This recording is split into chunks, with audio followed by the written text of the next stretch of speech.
between Kalimullah, Hazrat Musa was given the title of Kalimullah. And the Prophet of Allah is known as Habibullah. What is the difference between Kalimullah and Habibullah? Kalimullah is he who wants to make Allah Azza wa Jalla happy. And Habibullah is he who Allah wants to make happy. Kalimullah is he who loves Allah Azza wa Jalla. Habibullah is he who Allah loves. Kalimullah is he who went up into the heavens, went up into the mountains. He stayed there for 40 days and 40 nights and was only granted one glimpse. And Habibullah is he who travelled on the night of Miraj and went and visited Allah. This is the status of the Prophet of Allah sallallahu alaihi wasallam. And so, with the Habibullah coming to us in this blessed month, to express happiness, which we are all showing today, is obligation upon us. It's an obligation upon us because Allah Azza wa Jalla has told us in the Quran that when a blessing comes to you, rejoice and be happy. And this happiness, this rejoice that you are showing is better than all the wealth that you possess. And so to show our happiness in the month of Ramadan, when there is a revelation, in this month, when the Habib came to us, when a blessing came to us, is an obligation upon us, and in itself is an ibadat. When we are blessed with a child, we give him a tie to each other. And we pass our driving test, we give him a tie. We pass our exams, we give him a tie. We get our nationality and our British passport, we give him a tie to each other. Yeah. But when the mercy to all the worlds came, should we not be happy? Of course we should be happy.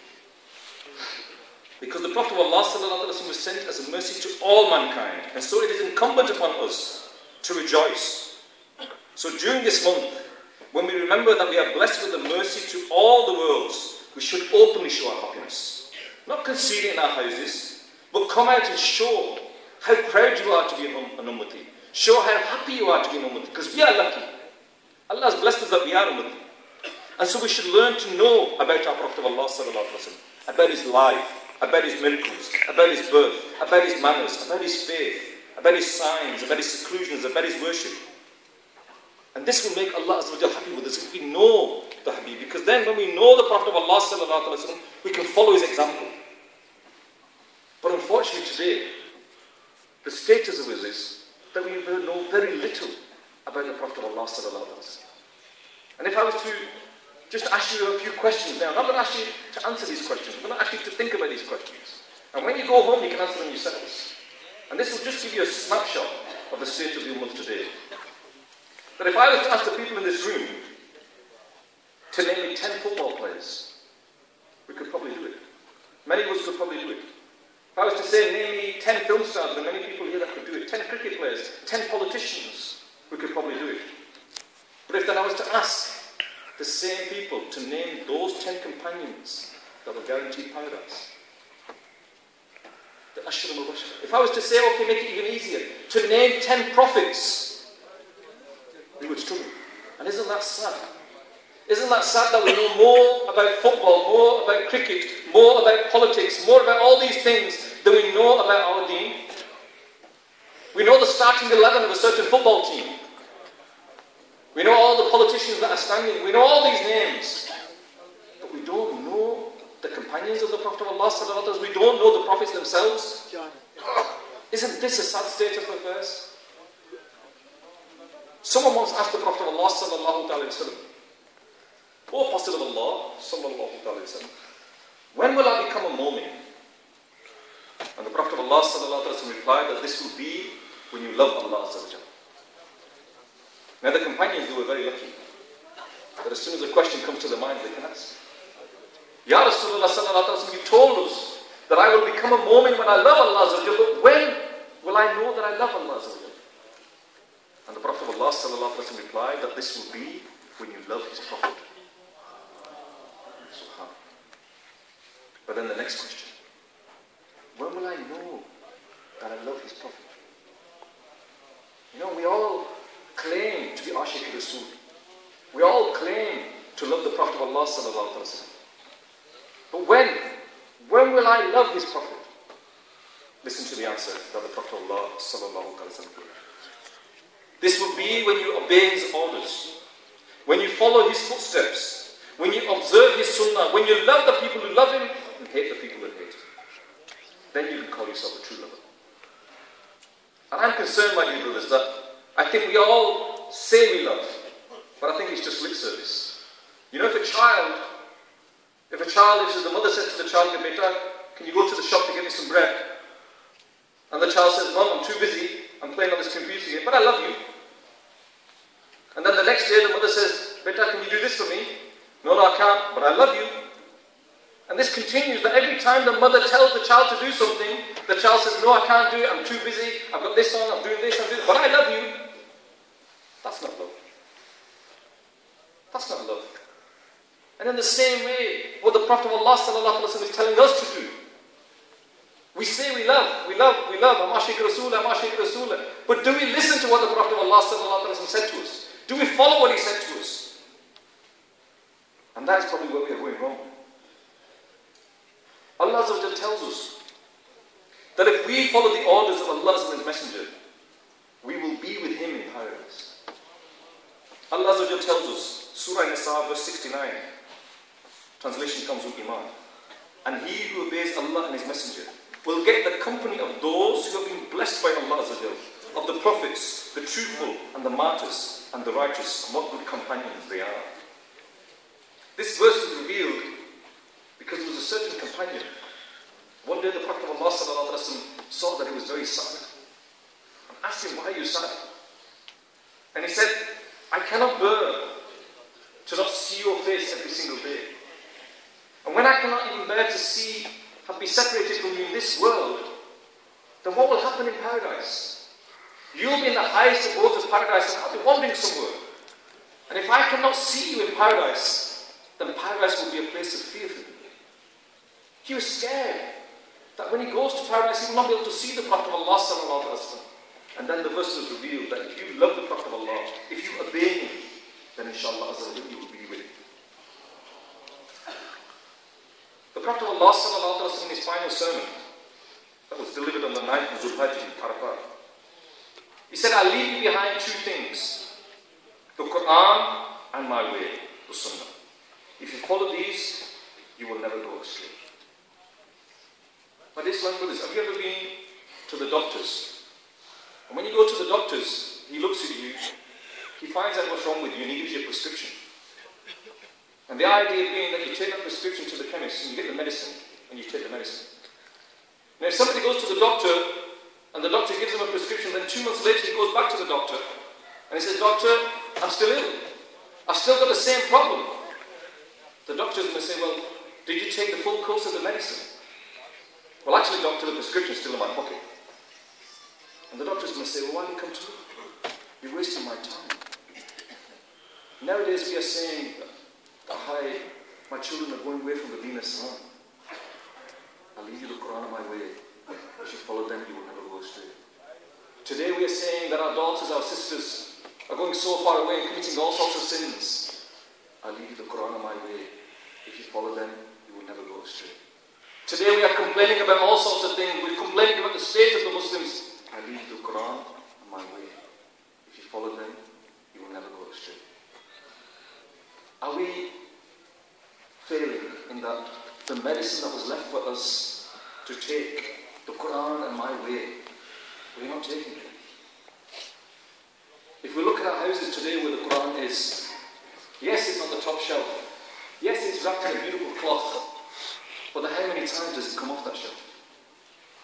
In some houses, during the month of Ramadan, it's taken off, it's open, read a few verses and then put it back there. Is that enough? In some houses, unless somebody passes away, we then look for the Quran. You know, someone finds, "Oh, where's the Quran? Where's the Quran?" Someone passes away, let's find the Quran. We don't even know where it is. You know, our elders that are here today, that came to this country in the 60s, when they came, there wasn't these things, internet and mobile phones and all these sorts of services that we have now. And the only way they could communicate with family back home was sending letters. And to book a phone call used to take weeks, but they used to send letters. And nowadays people go back home to Pakistan and India every 3 months, 6 months, 9 months, 12 months. Them times were people that didn't go back after 10 years, 15 years, 20 years. And can you imagine that if somebody goes back to his village after 15, 20 years, and when he gets there, he goes and greets his mother, and his mother says to him, "Beta, Them letters that I sent you, there's some important messages inside them. Did you read them? And if the son says, Mom, I didn't even have time to open them, how would that mother feel? That mother that loves you, how will she feel that you didn't even have time to open the letters that I sent you? I sent you them letters, you were in that foreign land for 15 years. I kept sending you letters every month and you didn't even open them. But what about that letter that was sent to us through the Habib, the Word of God, the Holy Quran? I haven't got time to read it. I haven't got time to open it. Is that good enough? That we haven't got time to even read the Quran. We haven't got time to understand what Allah wants us to do, what He doesn't want us to do, to read the message that He sent down to us. If you read the seerah of the Prophet of Allah, you'll see how he struggled and strived. For who? For us. And we haven't got time to read it. We can't be bothered to even open the Quran and read what we're told. Amir al-Sunnat, he gives us a beautiful gift in the form of a Madani Namaz card. And Madani Namaz number 21 says, today, did you recite or listen to at least 3 verses of the Quran with translation and commentary from Kanzul Iman? Just 3 verses. Just 3 verses. You know, there are brothers in here that I know that have studied geology in their youth. And you know, in geology there's this phenomenon that water trickling on a stone. When water drops on a stone, what happens? The water keeps on dropping on the stone and erosion goes on. The shape of the stone changes by the dropping of the water. Tap, tap, tap, tap, tap, and the stone changes shape. Just think, tap, tap, tap, it changes the shape of the stone.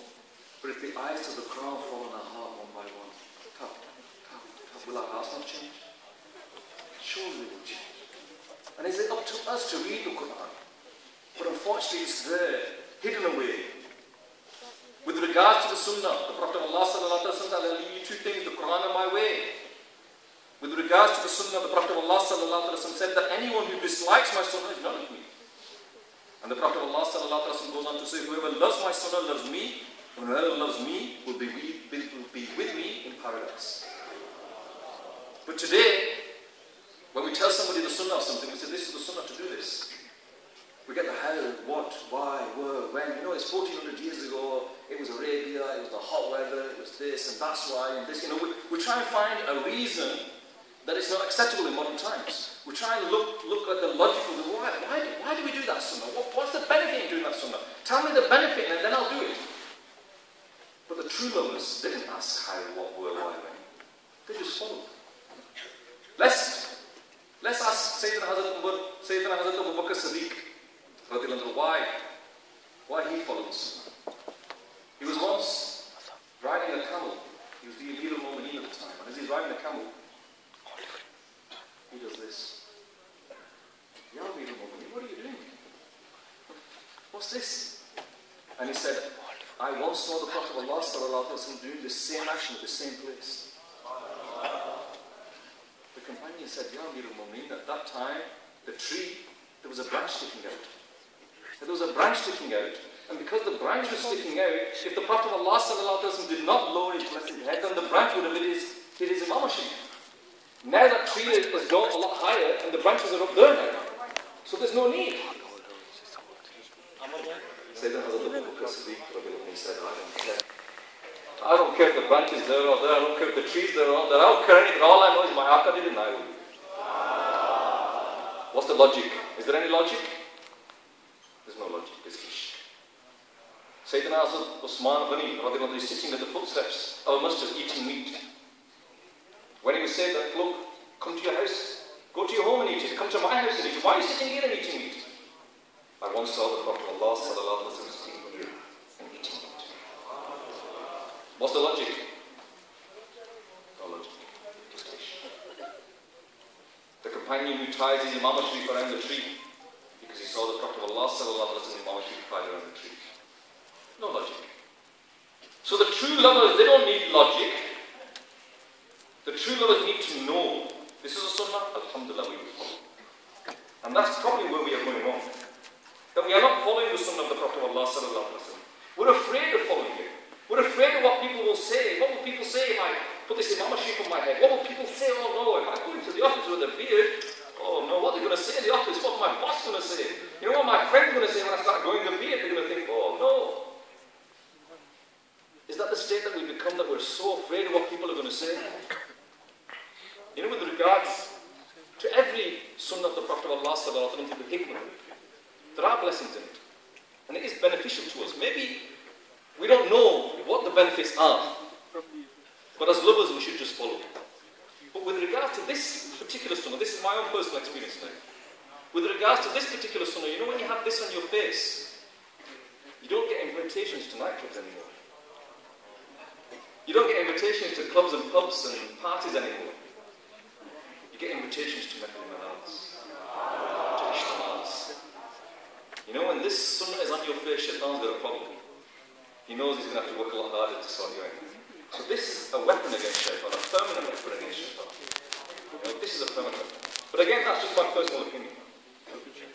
But that is the sunnah. But putting the sunnah aside, what about the fard? You know, what will my boss say if I start going away for 5 minutes to read my namaz? Yeah? What if I want to take Friday an hour early and go and read the Jumu'ah? What are people going to say? Oh no, I'm going to explain to my boss that I want 3 weeks off to go on the Hajj. What am I going to say to him? What's he going to think about me if I say to him, look, I want 3 weeks off to go on the pilgrimage. I want a month to go up on the pilgrimage. And so we're afraid of asking, we're afraid of telling people. And yet we say we are Muslims and we should be proud of who we are. With regards to the Hajj, Abi Hurairah says, in Risala, causes of a bad end. He narrates an hadith on page 14. If there are no physical obstacles to a person, neither is there an oppressive king who restricts him, nor there is a severe illness which can restrict him, and yet the person does not perform his Hajj, it is up to him whether he wants to die as a Jew or die as a Christian. Meaning that if you can go on the Hajj, if you are physically and financially capable and you do not perform the Hajj, then you run the risk of losing your iman at that critical time. But again, we're afraid. We're afraid of what people will say. And so we're scared of doing it. And that's where we need to change. We need to change how we think. As Muslims, we eat differently. We eat what is only halal. We dress with haya according to the sunnah of the Prophet Allah sallallahu alaihi wasallam. We adorn our faces with a blessed beard. We put imam sharifs on side on our heads. But unfortunately, our minds haven't changed. We haven't changed how we think. And we need to change everything. We need to have this Muslim mind. You know, this everybody here in this room probably looks for an opportunity to make a quick buck, a quick money. Yeah? If I was to say to you, look, I'll sell you this phone for £10, and you know you can sell it for £100, you take the risk. Yeah? Or I'll buy it for £10, I'll sell it for £100. And so we look around for these opportunities where we can make more money. But what about looking for opportunities where we can make more virtues and more good deeds? Do we look for them opportunities as well? Just to give you an example, I offer you all a job for 1 month, just for 1 month. I pay you £10 an hour. It's not a brilliant wage, but it's average wage, okay? £10 an hour. But on one night in that month, I'm not going to pay you £10 an hour. I'm not going to pay you £100 an hour. I'm not going to pay you £1,000 an hour. I'm going to pay you £300,000 an hour for 1 night. But there's a problem. I'm not going to tell you which night that is. Now you tell me, would you take a day off during that month? I'm not going to tell you which night it is. I'm not going to tell you that. It's up to you. Yeah? Now would you take a day off? You wouldn't take a day off. You wouldn't run the risk. And at the end of the month, if you got your wage slip and you realised that you missed that night, how upset would you be? Oh no, that night I was playing football. Oh no, that night I was doing this. And you'd be cursing yourself that you wasted that night. But do we worry in the same way that maybe we miss Laylatul Qadr? In which we are guaranteed, Allah said, better than 1,000 months. Guaranteed that. Now I might say I'll pay you £300,000 an hour, I might do a run and I'll pay you. But Allah's guarantees there. The month before Shab Barat, we are told that on that night more people are forgiven than the hair on the tribe of Bani Kalb. On the hair on the sheep of the tribe of Bani Kalb, sorry. How many of us came to the masjid to seek forgiveness for the sins that we had committed? And we knew which night it was. But if I was to do an announcement on this now, and this was to go all around Birmingham, and I was to say, look, all those people that come into the masjid tonight, I'll write off all the debts. Whatever debts you've got, I'll write them off. And this masjid, we need 100 masjids this size. Yeah, it'd be packed. Those people that have £100,000 debt, £20,000 debt, even those people that only got a £50 debt, they would come to masjid to have the debt written off. Whereas when we get the opportunity to have our record of deeds cleaned, when we get the opportunity to have our sins forgiven, we don't come. I offer you a job, I say, look, you work at your place, £10 an hour. But if you come and work at my place, I'll give you £270 an hour. You're going to say, well, where do you live? I'll come to your place. Well, I live 10 miles away, no problem, 10 miles I'll come. I live 20 miles, no problem, I'll come 20 miles. I live 50 miles, you'll still come 50 miles, you'll travel 50 miles to make that £270 an hour. But you can't travel 800 yards to come to the masjid to get 27 times more salawat for your Jama'ah. There's something wrong, isn't it? It's how we think. We need to learn to start thinking as Muslims. And that is where we're going wrong. And unfortunately, we become part-time Muslims. You know, once a year we go on the Julus and we put all the nara and Mawdi Kabula, Ishki Rasula, we put all these nara. And then for a full year we'll forget. Oh, we'll read our namaz once a week. Yeah, we'll go for the Jummah and read our namaz then. Or maybe we'll even read our namaz 5 times a day. But that's not enough. A Muslim isn't a Muslim once a week. A Muslim is a Muslim 5 times a day. A Muslim is a Muslim 24/7, 365. We need to change how we think and realize, because that's where we are going wrong, that's where we are failing. If we really claim to be lovers of the Prophet of Allah sallallahu alaihi wasallam, then we need to make sure we take benefit from what the Prophet of Allah sallallahu alaihi wasallam has left us. I leave you the Quran and I leave you my way. Follow them and you will never go astray. And that's what we need to do, my dear Islam brothers. So we need to wake up and make a change. Because if we look around us, we can see all sorts of things happening. Just recently, a 14-year-old Muslim girl expelled from school for selling drugs. A taxi driver in a place not far from where I was, he picked up 4 passengers coming out of a pub, and when he looked in the back seat, they were all Muslim girls. And they weren't going home, they were going to a nightclub. Now, it's not enough just to say astaghfirullah, it's not enough.